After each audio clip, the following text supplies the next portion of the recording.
ख़वातीनो हज़रात, सबसे पहले तो मैं सलाम पेश करना चाहूँगा GCU डिबेटिंग सोसाइटी को, क्योंकि इन्होंने पाकिस्तान डिबेटिंग सर्किट को हमेशा बेहतरीन स्पीकर्स दिए हैं। ऐसे स्पीकर्स जो अपनी आवाज़ से बुखारी ऑडिटोरियम पर सहर तारी करते रहे। आज भी आपके सामने ऐसे ही दो बेहतरीन स्पीकर्स मौजूद हैं।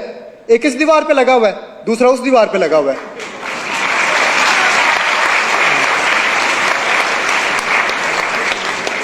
सदर आला वक़ार, पाकिस्तान में तो हर सियासतदान का मनी लॉन्ड्रिंग का धंधा है, इसलिए मेरी ख्वाहिश थी कि मैं सियासतदान बनूं ताकि इस मनी लॉन्ड्रिंग को ख़त्म कर सकूं। इसलिए मैंने सियासत के मैदान में कदम रखा, फिसल गया।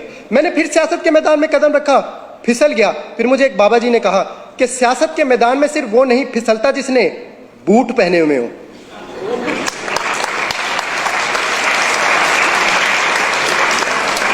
मैंने कहा बाबा जी मेरे पास तो बूट नहीं है, मैं क्या करूं? कहने लगे आपने घबराना नहीं है, तुम बूट पॉलिश कर लिया करो।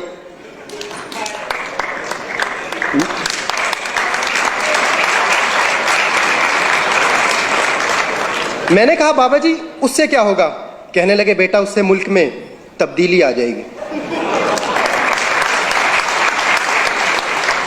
मैंने कहा बाबा जी क्या मतलब, वजाहत करें। कहने लगे बेटा वजाहत मैं कर दूंगा मगर तुम डिस्क्वालीफाई हो जाओगे और हो सकता है डिस्क्वालीफाई होने के बाद लापता भी हो जाओ, क्योंकि वो नंबर 1 है। सदर आला वक़ार कुछ ऐसा ही हुआ। कुछ दिनों बाद मैं लापता हो गया और उन्होंने मुझ पर मनी लॉन्ड्रिंग का इल्जाम लगाकर जेल भेज दिया। जेल में मेरी मुलाकात एक निहायत शरीफ इंसान से हुई।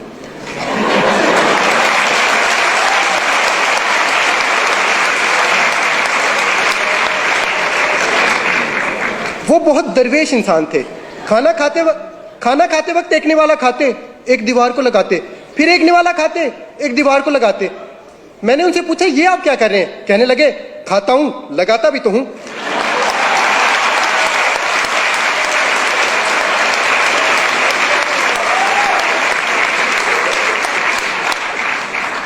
मैंने कहा बाबूजी सुना है आपका मनी लॉन्ड्रिंग का धंधा है, क्या आप इसी वजह से जेल में आए? कहने लगे नहीं बेटा, ये कहानी है 1990 की, जब मैं छुट्टियां गुजारने खलाई जहाज में बैठकर खला में चला गया। वहां पर मुझे एक खूबसूरत एलियन लड़की नजर आई। मुझे उससे मोहब्बत हो गई। उसकी खास बात यह थी कि वो हील के बजाय बूट पहना करती और मैं पॉलिश किया करता। उसके पास गैबी ताकतें थी, वो बंदे गायब कर देती थी। वो बंदे ऐसे गायब करती थी जैसे GCU वालों ने कफील राना को गायब किया।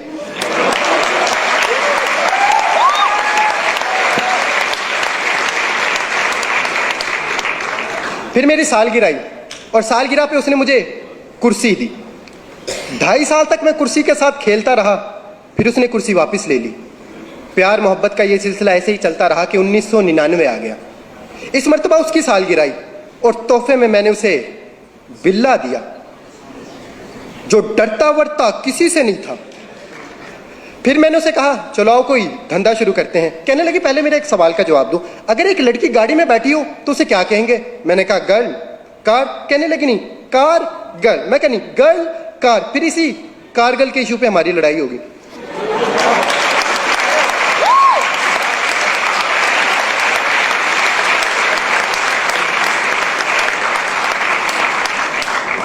लड़ाई इतनी शदीद हुई कि उसने मुझे घर से बाहर निकाल दिया। उस दिन मैंने ये पहली मर्तबा सोचा था कि मुझे क्यों निकाला।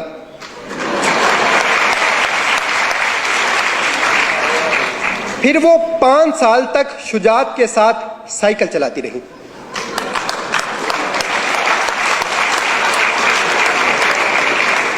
और रहमान का फजल तो उसके साथ था ही।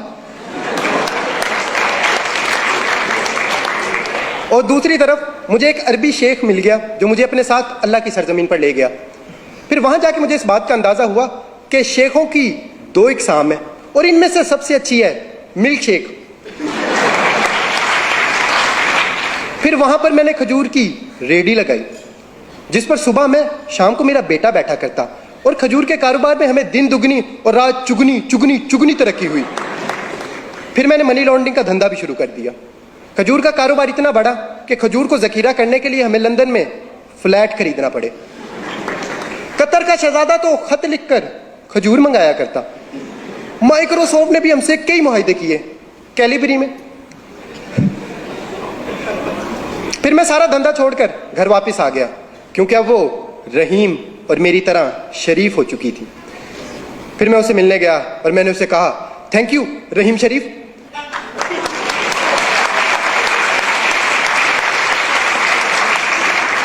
फिर एक दिन हम दोनों वोट डालने पोलिंग स्टेशन गए। वो अपना वोट डाल रही थी कि वोट जमीन पर गिर गया। ये देखकर मुझे बहुत बुरा लगा और मैंने उसे कहा, वोट को इज्जत दो।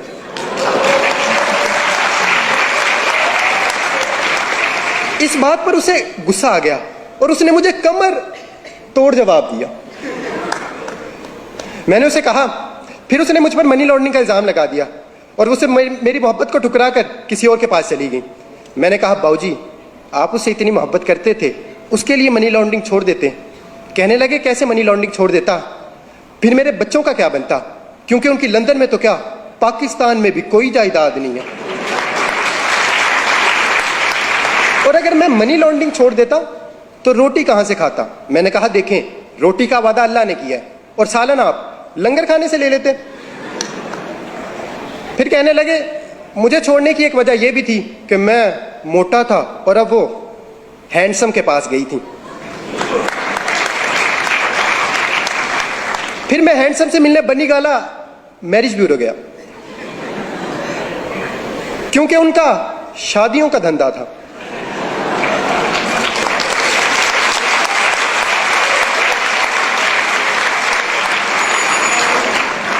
मैंने उनसे पूछा कि एलियन लड़की को आपसे मोहब्बत कैसे हुई।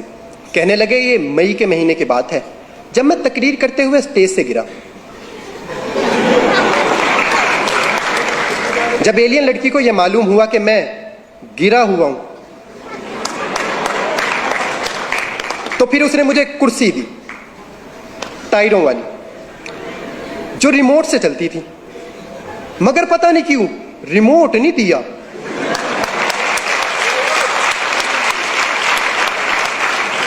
फिर वो 1 साल तक कुर्सी चलाती रही कि रिमोट की बैटरी खत्म हो गई।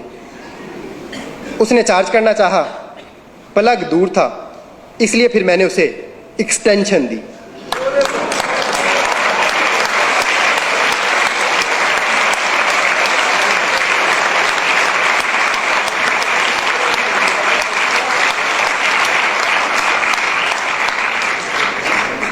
तीन प्लगों वाली।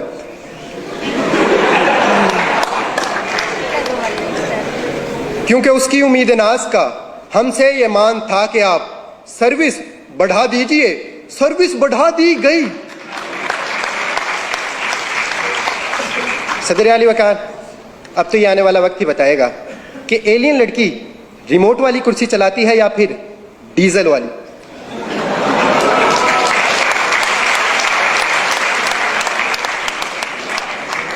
मगर मैं इस तमाम कहानी के बाद अब सियासतदान नहीं बनना चाहता, क्योंकि हमारे हुक्मरानी सियासतदानों की नहीं बल्कि एलियन लड़की की है।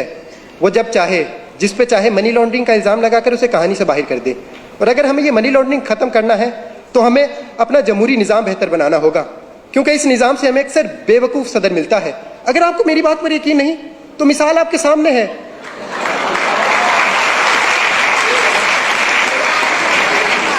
अमरीकी सदर की। शुक्रिया।